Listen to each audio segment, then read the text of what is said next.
So the track, John, seems to have gotten a little slower. We don't see many drivers improving anymore.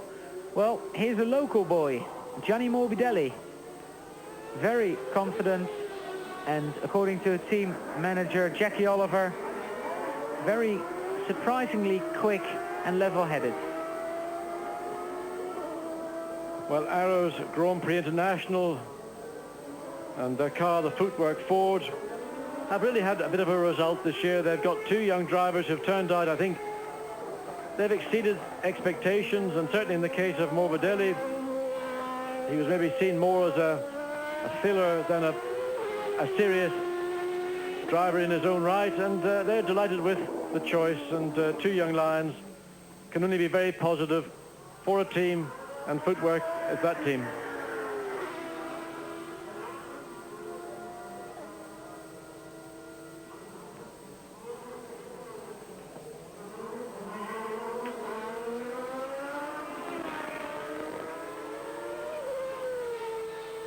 Well, Gianni Morbidelli, John, is, we shouldn't forget, was a Formula 3000 front runner a couple of years ago, and also a former Ferrari test driver. And he actually did a Grand Prix for Ferrari. Did a very good job for Ferrari in a very late last-minute stand-in role.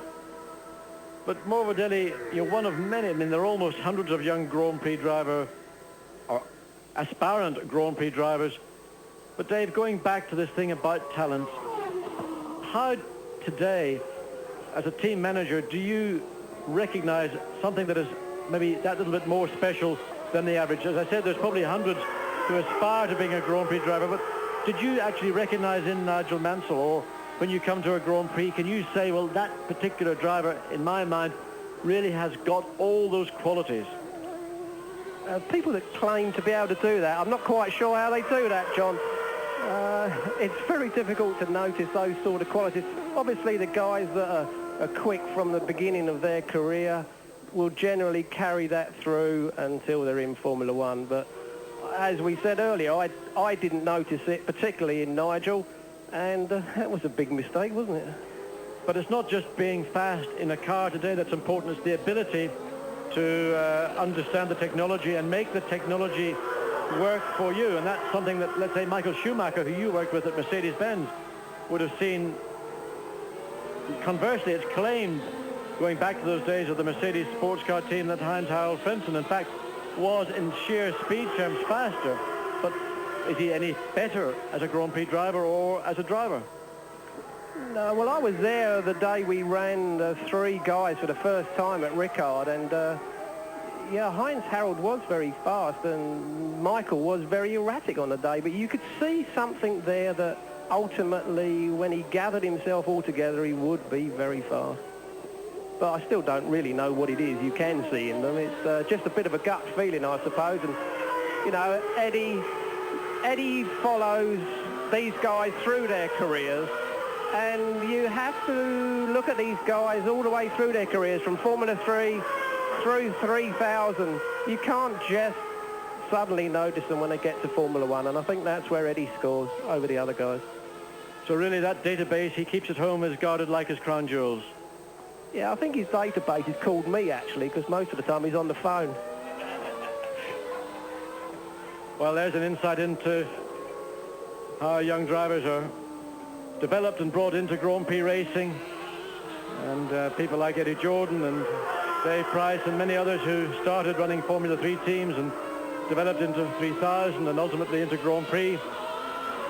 It's no different to people like Ron Dennis, Frank Williams, or many others, Ken Tyrrell, who in decades earlier did the very same thing.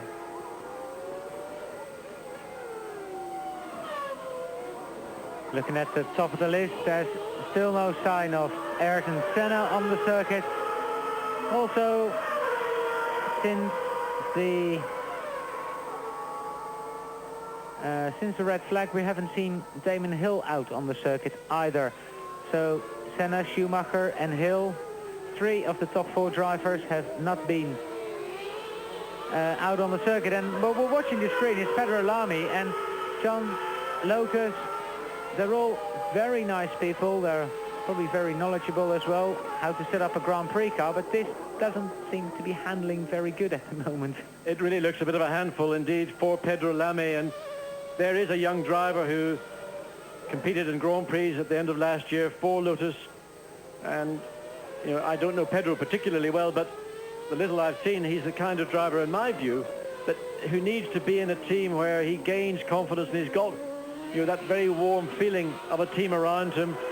But you know, confidence comes in different forms. Some people have got it almost to the point of arrogance, and well, Andrea de Cesaris having a little moment. Camera happened to catch it, Andrea. But going back to Pedro Lamy, he's the kind of person, I think, who would benefit from being in a structure, first of all, where the car was maybe a little more user-friendly, but secondly, where the general feeling and care that, let's say, a more Latin-based driver seems to need. Nicola Larini, and that's probably a new set of tyres he's on his 9th lap, and this is his first flying lap out of the pits. And it would be good to run a stopwatch on this car to see whether Larini can improve on what is best, but he's backed off, it seems to be. Well, this is de Cesaris' moment, getting over the curbs, bit of a tank slapper, and very lucky indeed not to kiss the barrier. And Andrea, I think, would have felt very sheepish indeed if he went back to the Jordan team and said, well, the rear wing stuck up at the back of the circuit, the rest of the car's okay.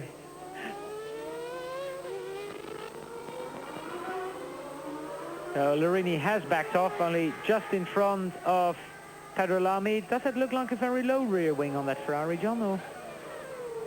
Well, we'll have a look and see. I think Larini was just positioning himself to prepare for another lap, and you can see just on acceleration the Ferrari pulls away from Lamy's Lotus, and all those 12 cylinders and Agip fuel.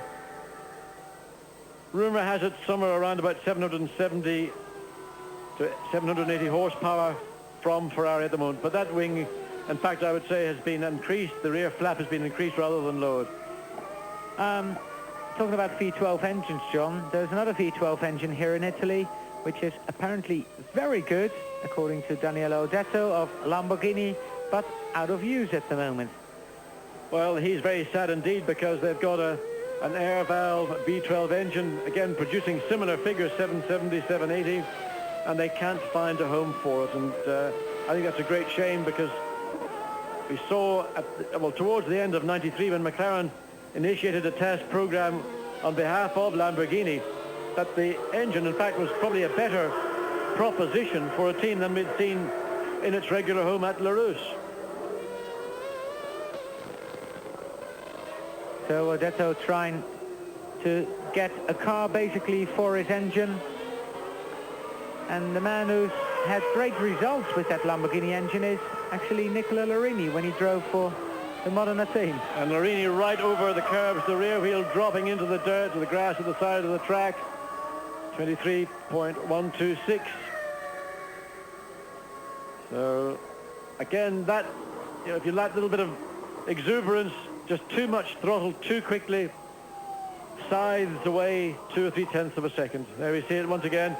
The car, this is what we saw happen last year, in fact, to Andretti and Senna with the McLaren's active suspension system. It got up on the top of the curb, and the way it was programmed, it actually made the car drop down even more, and they both had identical moments, spinning across the track and just stopping, or in one case, tipping the pit wall.